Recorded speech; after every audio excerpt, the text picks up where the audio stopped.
Hello students, welcome to our channel genuine study room and hope you are all well. আশা করি তোমরা প্রত্যেকেই ভালো আছো। যারা আমাদের চ্যানেলটিকে অলরেডি সাবস্ক্রাইব করে সঙ্গে আছো, থ্যাংক ইউ সো মাচ। এবং যারা ফার্স্ট টাইম আমাদের ক্লাস দেখছো, please subscribe our channel and support us. আজকের ভিডিওতে ক্লাস 12-এর প্রোজ সেকশনের সেকেন্ড স্টোরি স্ট্রং রুটস এই গল্পের বঙ্গানুবাদ আজকে আমরা করব। প্রত্যেকটা লাইনের বাংলা মানে অ্যানালাইজ করব এবং এই স্টোরিতে যে সমস্ত অজানা ওয়ার্ডস আছে সেগুলির বাংলা মানে আজকে আমরা জানবো। So let's come to the story. Strong Roots, written by Dr. APJ Abdul Kalam. Doctor APJ Abdul Kalam এই স্টোরিটা লিখেছেন। এটা হচ্ছে ওনার লেখা অটোবায়োগ্রাফি উইংস অফ ফায়ার থেকে নেওয়া আত্মজীবনী, এখানে ছোট করে দেওয়া আছে আর কি। তো আজকে আমরা এটারই বঙ্গানুবাদ করব। So students, you know that কি এপিজে আব্দুল কালাম ইনি হচ্ছেন আমাদের ভারতবর্ষের ফর্মার প্রেসিডেন্ট ছিলেন, প্রাক্তন রাষ্ট্রপতি ছিলেন 2002 সাল থেকে 2007 সাল পর্যন্ত। এবং এনাকেই কিন্তু মিসাইল ম্যান অফ ইন্ডিয়া বলা হয় for his contribution to the development of ballistic missile and launch vehicle technology. Okay, প্রথম লাইন হচ্ছে, I was born into a middle class Tamil family in the island town of Rameswaram in the erstwhile Madras state. আমি জন্মেছিলাম মধ্যবিত্ত তামিল পরিবারে তখনকার সময়ের মাদ্রাস রাজ্যের রামেশ্বরমের একটি দ্বীপ শহরে। আর্স্টওয়াইল কথার মানে হচ্ছে তৎকালীন সময় বা তখনকার সময়। পরের line, my father Zainul Abedin had neither much formal education নর মাচ ওয়েলথ। আমার পিতা জৈনুল আবেদিনের তেমন কোনো প্রথাগত শিক্ষা কিংবা খুব বেশি ধন দৌলত ছিল না। নেক্সট লাইন হচ্ছে, despite these disadvantages he possessed great innate wisdom and a true generosity of spirit. Despite কথার অর্থ হচ্ছে কোনো কিছু থাকা সত্ত্বেও। তো ডিসপাইট দিজ ডিসঅ্যাডভান্টেজেস, এই সমস্ত অসুবিধা থাকা সত্ত্বেও তিনি ছিলেন সহজাত জ্ঞানী ও দয়ালু হৃদয়ের অধিকারী। ঠিক আছে, ইনেট উইজডম মানে হচ্ছে সহজাত জ্ঞানী, আর জেনারোসিটি কথার অর্থ হচ্ছে দয়ালু মানসিকতা, মহানুভবতা। ওকে, নেক্সট লাইন হচ্ছে, he had an ideal helpmate in my mother Ashiamma. তিনি খুঁজে পেয়েছিলেন একজন আদর্শ সহধর্মিণীকে আমার মা আশিয়াম্মার মধ্যে। ওকে, নেক্সট লাইন হচ্ছে, I do not recall the exact number of people she fed every day but I am quite certain that far more outsider ate with us than all the members of our own family put together. তো এবার কেটে কেটে বলি বাংলাটা। I do not recall the exact number of people, আমার সঠিক মনে পড়ে না সংখ্যাটা কত। শি ফেড এভরিডে, তিনি প্রত্যেক দিন খাওয়াতেন। But I am quite certain, কিন্তু আমি এটাতে নিশ্চিত ছিলাম, দ্যাট যে far more outsider ate with us than all the members of our own family put together. কিন্তু এটাতে আমি নিশ্চিত ছিলাম যে আমাদের ফ্যামিলিতে যত সদস্য সংখ্যা ছিল তার থেকে বেশি বাইরের লোকদের তিনি খাওয়াতেন। My parents were widely regarded as an ideal couple. আমার পিতামাতাকে বহু সংখ্যক মানুষ এক আদর্শ দম্পতি হিসেবে গণ্য করতেন। রিগার্ডেড কথার মানে হচ্ছে গণ্য করা। My mother's lineage was the more distinguished. আমার মায়ের বংশ তুলনামূলকভাবে অনেক বেশি সম্মানীয় ছিল। ডিস্টিংগুইজড কথার অর্থ হচ্ছে সম্মানীয় বা বিশেষত্ব থাকা। তো আমার লাইনেজ কথার মানে হচ্ছে বংশধরেরা। তো আমার মায়ের বংশ তুলনামূলকভাবে অনেক সম্মানীয় ছিল। ওয়ান অফ আর ফোর বিয়ার্স, তার পূর্বপুরুষের মধ্যে একজন, ফোর বিয়ার্স মানে হচ্ছে পূর্বপুরুষেরা, তো তার পূর্বপুরুষের মধ্যে একজন having been bestowed the title of Bahadur by the British. British government, British সরকার বাহাদুর উপাধি দিয়ে সম্মানিত করেছিল। চলো দেখে নেব আমরা পরের লাইন কি আছে। I was one of many children, আমি ছিলাম অনেক সন্তানের মধ্যে একজন। A short boy with rather undistinguished looks born to tall and handsome parents. A short boy with rather undistinguished looks মানে একটা ছোটখাটো সাদামাটা চেহারার বালক জন্মেছিলাম। Born to tall and handsome parents, জন্মেছিলাম লম্বা এবং সুদর্শন পিতামাতার কাছে। We lived in our ancestral house, আমরা আমাদের পৈতৃক বাড়িতেই বাস করতাম। which was built in the middle of the 19th century, যেটা তৈরি হয়েছিল 19 শতকের মাঝামাঝি সময়ে। It was a very large পাক্কা house made of limestone and brick, এটা ছিল বড়সড় একটা পাকা বাড়ি চুনা পাথর ও ইট দিয়ে তৈরি। On the mosque street in Rameswaram, রামেশ্বরমের মস্ক স্ট্রিটে। Next line, My austere father used to avoid all inessential comforts and luxuries. আমার সহজ সরল পিতা, অস্টিয়ার কথার অর্থ হচ্ছে সহজ সরল বা সাদাসিধে। তো আমার সহজ সরল পিতা এড়িয়ে চলতেন সমস্ত অপ্রয়োজনীয় আরাম এবং লাক্সারিজ মানে হচ্ছে বিলাসিতাকে। However, যাই হোক, all necessities were provided for in terms of food, medicine or clothing. However, তবে যাই হোক, তিনি সমস্ত প্রয়োজনীয় জিনিসপত্র যেমন খাবার, ঔষধ এবং পোশাক এগুলো তিনি দিতেন। In fact, I would say mine was a very secure childhood, materially and emotionally. আসলে আমি বলতে পারি যে আমার শৈশব ছিল বস্তুগত বিচারে এবং আবেগগত দিক থেকে নিশ্চিন্ত এবং নিরাপদ। ম্যাটেরিয়ালি কথার অর্থ হচ্ছে বস্তুগত দিক দিয়ে এবং ইমোশনালি কথার অর্থ হচ্ছে আবেগগত দিক দিয়ে। তো আমার শৈশব আবেগগত দিক দিয়ে এবং বস্তুগত দিক দিয়ে নিরাপদ এবং সুরক্ষিত ছিল। নেক্সট লাইন হচ্ছে I normally ate with my mother sitting on the floor of the kitchen. আমি সাধারণত আমার মায়ের সঙ্গেই খেতাম রান্নাঘরের মেঝেতে বসে। She would place a banana leaf before me. তিনি আমার সামনে একটা কলার পাতা পেতে দিতেন। On which she then ladle rice and aromatic sambar. যার উপর তিনি ভাত এবং সুগন্ধি সাম্বার ঢেলে দিতেন। এ ভ্যারাইটি অফ শার্প, ঝাঁঝালো টক, হোমমেড পিকল, ঘরে তৈরি আচার and a dollop of fresh coconut chutney এবং একদলা সুস্বাদু নারকেলের চাটনি। ওকে, চলে যাবো আমরা নেক্সট পেজে 48। নেক্সট পেজের প্রথম লাইন হচ্ছে the Shiba temple which made Rameswaram so famous two Pilgrim's was about a 10-minute walk from our house. Shiva মন্দিরটি যেটা রামেশ্বরমকে তীর্থযাত্রীদের কাছে বিখ্যাত করেছে সেটা ছিল আমার বাড়ি থেকে প্রায় 10 মিনিটের হাঁটা পথ। Our locality was predominantly Muslim. আমাদের এলাকাটা মুসলমান অধ্যুষিত ছিল।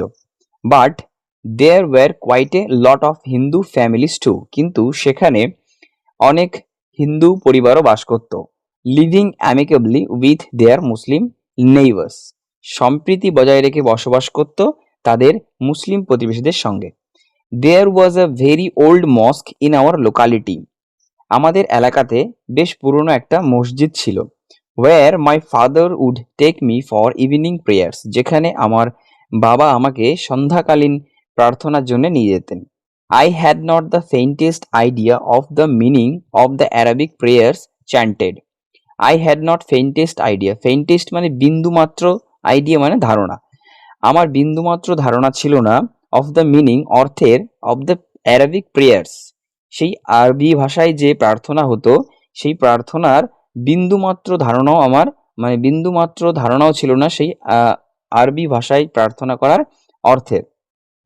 But I was totally convinced. কিন্তু আমি পুরোপুরি বিশ্বস্ত ছিলাম বা পুরোপুরি বিশ্বাস করতাম দ্যাট দে রিচড গড, যে সেগুলো আল্লাহর কাছে পৌঁছায়। এখানে গড বলতে আমরা যেহেতু এপিজে আব্দুল কালাম ইনি একজন মুসলিম ছিলেন তাই এখানে গড বলতে আমরা আল্লাহকে বললাম। When my father came out of the mosque after the prayers. যখন আমার পিতা মসজিদ থেকে প্রার্থনার পর বেরিয়ে আসতেন, পিপল অফ ডিফারেন্ট রিলিজিয়ন্স, বিভিন্ন ধর্মের লোকেরা, উড বি সিটিং আউটসাইড, বাইরে বসে থাকতেন, ওয়েটিং ফর হিম, তার জন্য অপেক্ষারত হয়ে। Many of them offered bowls of water to my father. তাদের মধ্যে অনেকেই আমার বাবার সামনে এক বাটি জল এগিয়ে দিতেন। Who would dip his finger tips in them. যিনি তার আঙুলের অগ্রভাগ সেই জলের মধ্যে ডুবিয়ে দিতেন। অ্যান্ড সে এ প্রেয়ার, এবং একটা প্রার্থনা করতেন। This water was then carried home for invalids. Invalids কথার অর্থ হচ্ছে অক্ষম ব্যক্তি, ঠিক আছে। তো সেই জল বাড়িতে নিয়ে যাওয়া হতো অক্ষম ব্যক্তিদের জন্য। I also remember people visiting our home to offer thanks after being cured. আমার আরও মনে পড়ে যে লোকেরা আমাদের বাড়িতে বাবাকে ধন্যবাদ জানাতে আসতেন আফটার বিং কিওর্ড, তাদের সুস্থ হওয়ার পর। ফাদার অলওয়েজ স্মাইল্ড, বাবা সবসময় হাসতেন। And ask them to thank Allah the merciful, এবং তাদেরকে বলতেন যে দয়াময় আল্লাহকে ধন্যবাদ জানাতে। চলো দেখে নেব পরের লাইন। পরের লাইন হচ্ছে the high priest of Rameswaram temple Pakshi Lakshmana Shastri was a very close friend of my father's. Rameswaram মন্দিরের প্রধান পুরোহিত পক্ষী লক্ষ্মণ শাস্ত্রী ছিলেন আমার পিতার খুব কাছের বন্ধু। One of the most vivid memories of my early childhood is of the two men. আমার ছোটবেলার উজ্জ্বল স্মৃতিগুলির মধ্যে একটি হলো তারা দুজন। ইচ ইন ট্র্যাডিশনাল অ্যাটায়ার, প্রত্যেকেই প্রথাগত পোশাক পরিহিত, ডিসকাসিং স্পিরিচুয়াল ম্যাটার্স, আলোচনা করে আধ্যাত্মিক বিষয় নিয়ে। এটাই ছিল আর কি এপিজে আব্দুল কালামের কাছে ছোটবেলার যে স্মৃতিগুলো ছিল উজ্জ্বল তার মধ্যে একটা। নেক্সট লাইন হচ্ছে when I was old enough to ask question, যখন আমি প্রশ্ন করার মতন বড় হলাম, I asked my father, আমার বাবাকে জিজ্ঞেস করলাম about the relevance of prayer, প্রার্থনার গুরুত্ব সম্পর্কে। রেলিভেন্স কথার অর্থ হচ্ছে গুরুত্ব। Next line, my father told me there was nothing mysterious about prayer, বাবা বললেন প্রার্থনার মধ্যে কোনো রহস্য নেই। rather prayer made possible a communion of the spirit between people, rather কথার মানে হচ্ছে বরং, তো বরঞ্চ প্রেয়ার প্রার্থনা মেড পসিবল সম্ভব ঘটায় এ কমিউনিয়ন মানে ভাবের আদান প্রদান অফ স্পিরিট আত্মার বিটুইন পিপল মানে মানুষের মধ্যে মানুষের আত্মিক মেলবন্ধন বা ভাবের বিনিময়ের উপায়, এই হচ্ছে প্রার্থনা। When you pray, he said, you transcend your body and become a part of the cosmos, which knows no division of wealth, age, caste or creed. তিনি বললেন when you pray, যখন তুমি প্রার্থনা করো, you transcend your body, তুমি তোমার দেহজ অস্তিত্বের সীমা অতিক্রম করো, and এবং become a part of the cosmos, এবং এই বিশ্ব ব্রহ্মাণ্ডের একটা অংশে পরিণত হও, অর্থাৎ বিশ্ব ব্রহ্মাণ্ডের সঙ্গে একাত্ম হয়ে যাও। which knows no division of wealth, age, caste or creed, যা মানে না কোনো সম্পত্তির ভেদাভেদ, বয়সের ভেদাভেদ বা জাতি ধর্মের ভেদাভেদ। Next line, my father could convey complex spiritual concepts in very simple down to earth Tamil, আমার পিতা বোঝাতে পারতেন কোনো জটিল আধ্যাত্মিক বিষয়কে খুব সহজ সরলভাবে বোধগম্য তামিল ভাষাতে। কনভে করার কথা মানে হচ্ছে, কনভের মানে হচ্ছে বোঝাতে পারা, কমপ্লেক্স স্পিরিচুয়াল কনসেপ্ট মানে হচ্ছে জটিল আধ্যাত্মিক কোনো বিষয়। তাহলে আমার পিতা জটিল কোনো আধ্যাত্মিক বিষয় বোঝাতে পারতেন ইন ভেরি সিম্পল, খুব সহজ সরল ভাবে, ডাউন টু আর্থ তামিল, একদম বোধগম্য তামিল ভাষাতে। হি ওয়ান্স টোল্ড মি, তিনি একবার আমাকে বলেছিলেন, in his own time, in his own place, in what he really is, and in the stage he has reached, good or bad, every human being is a specific element within the whole of the manifest divine being. তাহলে মানে বলি এবার, in his own time, in his own place, in what he really is, প্রত্যেকটা মানুষ তার নিজের কালে নিজের স্থানে সে আসলে যাই হোক, এবং in the stage he has reached, এবং সে যে পরিস্থিতিতেই পৌঁছক না কেন, গুড অর ব্যাড, ভালো অথবা মন্দ, এভরি হিউম্যান বিং, প্রত্যেকটা মানুষই ইজ এ স্পেসিফিক এলিমেন্ট, একটা বিশেষ উপাদান। স্পেসিফিক কথার মানে হচ্ছে বিশেষ, এলিমেন্ট কথার মানে হচ্ছে উপাদান, একটা বিশেষ উপাদান within the whole of the manifest divine being. Divine being মানে হচ্ছে ঈশ্বর বা ভগবান বা সর্বশক্তিমান। তাহলে প্রত্যেকটা মানুষই হচ্ছে এই ঐশ্বরিক সত্তার এক একটা বিশেষ উপাদান। So why be afraid of difficulties, sufferings and problems, সুতরাং কেন তুমি ভীত হবে প্রতিকূলতা, যন্ত্রণা এবং সমস্যার সামনে। ওয়েন ট্রাবলস কাম, যখন কোনো দুঃখ কষ্ট আসে বা সমস্যা আসে, try to understand the relevance of your sufferings, চেষ্টা করবে বোঝার তোমার যন্ত্রণার প্রাসঙ্গিকতাকে।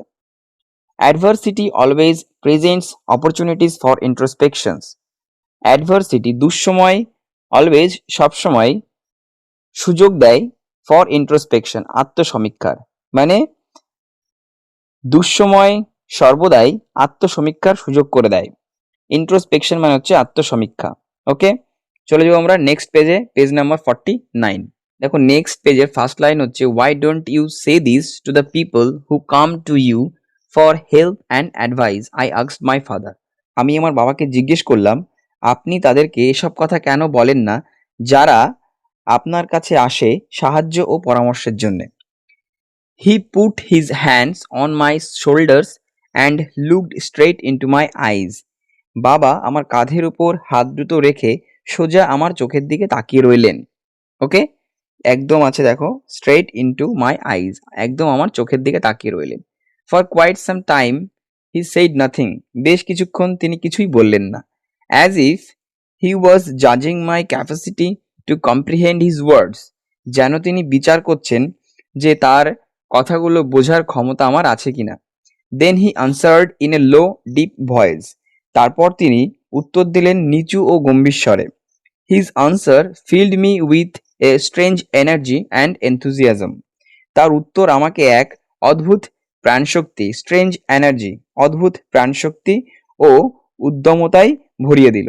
ওকে, whenever human beings find themselves alone, যখন মানুষ দেখে সে নিঃসঙ্গ, অ্যাজ এ ন্যাচারাল রিয়াকশন, স্বাভাবিকভাবেই they start looking for company, তারা সঙ্গী খুঁজতে শুরু করে। whenever they are in trouble, যখনই সে ঝামেলায় পড়ে বা সমস্যায় পড়ে, they look for someone to help them, তারা এমন একজনকে খোঁজে যে তাকে সাহায্য করতে পারে। whenever they reach an impasse, they look to someone to show them the way out, যখনই সে কোনো পথ খুঁজে পায় না, সে এমন একজনকে খোঁজে, look to someone, সে এমন একজনকে খোঁজে, to show them the way out, মানে পথ দেখাতে পারে যে। ওকে, every recurrent anguish, longing and desire finds its own special helper. anguish কথার মানে হচ্ছে প্রবল মানসিক বা শারীরিক যন্ত্রণা, লঙ্গিং কথার মানে হচ্ছে প্রবল চাওয়া, আর ডিজায়ার কথার মানে হচ্ছে আকাঙ্ক্ষা। তাহলে বারবার ফিরে আসা প্রত্যেকটা যন্ত্রণা, তৃষ্ণা এবং আকাঙ্ক্ষা খুঁজে পায় তার উপযুক্ত বিশেষ সাহায্যকারীকে। ওকে, স্পেশাল হেল্পার, উপযুক্ত বিশেষ সাহায্যকারীকে। For the people who come to me in distress, যে সমস্ত লোকেরা দুর্দশাগ্রস্ত হয়ে আমার কাছে আসে, I am but a go between in their effort to propitiate demonic forces, আমি সেই অশুভ শক্তিকে তুষ্ট করার মাধ্যম হিসেবে কাজ করি। I am but a go between in their effort to propitiate, propitiate কথার মানে হচ্ছে শান্ত করা, টু প্রফিশিয়েট ডেমনিক ফোর্সেস অর্থাৎ অশুভ শক্তি। তো আমি অশুভ শক্তিকে তুষ্ট করার চেষ্টা করি উইথ প্রেয়ার্স অ্যান্ড অফারিংস, প্রার্থনা ও অর্ঘ্য দিয়ে। This is not a correct approach at all, এটা একেবারেই সঠিক পন্থা নয়। অ্যাপ্রোচ কথার মানে হচ্ছে পন্থা বা উপায়। And should never be followed, এবং কখনো এটাকে অনুসরণ করা উচিত নয়। One must understand the difference, প্রত্যেকটা মানুষকেই এই পার্থক্যটাকে বুঝতে হবে। Between a fear ridden vision of destiny, ভাগ্য সম্পর্কে ভীতিপ্রদ ধারণা পোষণ করা, and the vision that enables us to seek the enemy of fulfilment within ourself, এবং নিজের ভেতরে বাস করা আকাঙ্ক্ষা পূরণে বাধা সৃষ্টিকারী শত্রুর মধ্যে। তাহলে এই দুটোর মধ্যে পার্থক্য কিন্তু প্রত্যেককেই বুঝতে হবে। Next line, I remember my father starting is day at 4 AM by reading the namaz before dawn, আমার মনে পড়ে বাবা দিন শুরু করতেন ভোর হওয়ার আগে 4টের সময় নামাজ পড়ে। আফটার দ্য নামাজ, নামাজ পড়ার পর, he use to walk down to a small coconut grove we owned about 4 miles from our home, নামাজ পড়ার পর তিনি আমাদের ছোট নারকেল বাগানে যেতেন। কোকোনাট গ্রোভ মানে নারকেল বাগান, আমাদের নারকেল বাগানে যেতেন about 4 miles from our home, যেটা আমাদের বাড়ি থেকে প্রায় 4 মাইল দূরে ছিল। He would return with about a dozen coconuts tied together thrown over his shoulder, তিনি বাড়ি ফিরতেন প্রায় 1 ডজন নারকেল বেঁধে তার কাঁধের দুপাশে ঝুলিয়ে। And only then would he have his breakfast, এবং তারপর তিনি জলখাবার খেতেন। This remained his routine even when he was in his last 60s, এটাই ছিল তার রোজকার রুটিন বাবার বয়স যখন 60-এর ঘরের শেষের দিকেও। ওকে, নেক্সট হচ্ছে লাস্ট প্যারা এই স্টোরির। তো লাস্ট প্যারা পড়ার আগে তোমাদেরকে একটা রিকোয়েস্ট করব, যদি ভিডিওটি হেল্পফুল মনে হয় অবশ্যই একটা লাইক করবে এবং বন্ধুদেরকে শেয়ার করবে। আর ক্লাস 12-এর প্রত্যেকটা গল্পের এবং কবিতার বঙ্গানুবাদ সবার আগে পাওয়ার জন্য এখনই চ্যানেলটিকে সাবস্ক্রাইব করবে। চলো দেখে নিই লাস্ট প্যারাতে কি বলেছে। I have through out my life, through out my life মানে হচ্ছে আমার জীবনভর।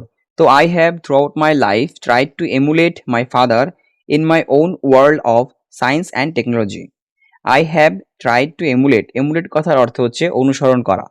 তো সারা জীবনই আমি অনুসরণ করেছি আমার পিতাকে আমার বিজ্ঞান এবং প্রযুক্তির জগতে।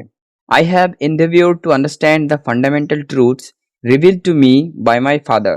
আমি অনুধাবন করার চেষ্টা করেছি সেই মৌলিক সত্যকে, ফান্ডামেন্টাল ট্রুথ মানে হচ্ছে মৌলিক সত্য, সেই মৌলিক সত্যকে revealed to me by my father, যেটা উন্মোচিত হয়েছে আমার সামনে আমার বাবার দ্বারা, and feel convince that there exist a divine power, এবং আমি নিশ্চিতভাবে অনুভব করেছি যে একটা ঐশ্বরিক শক্তি বিরাজমান, that can lift one up from confusion, misery, melancholy and failure, যা একজন ব্যক্তিকে তুলে নিয়ে যেতে পারে ভ্রান্তি থেকে, দুর্দশা থেকে এবং বেদনা ও ব্যর্থতার থেকে, and guide one to one's true place, এবং একজনকে তার সঠিক স্থানে পৌঁছে দিতে পারে। And once an individual severs his emotional and physical bonds, এবং একবার যদি কেউ নিজেকে মুক্ত করতে পারে, সিভার কথার অর্থ হচ্ছে মুক্ত করা, তো যদি কেউ নিজেকে মুক্ত করতে পারে তার ইমোশনাল মানে মানসিক অ্যান্ড ফিজিক্যাল বন্ডস এবং জাগতিক বন্ধন থেকে, he is on the road to freedom, happiness and peace of minds, তাহলে সে পৌঁছে দিতে পারে মুক্তি, সুখ এবং মানসিক শান্তির পথে। তো স্টুডেন্টস, এই হলো আজকে আমাদের স্ট্রং রুটসের বঙ্গানুবাদ।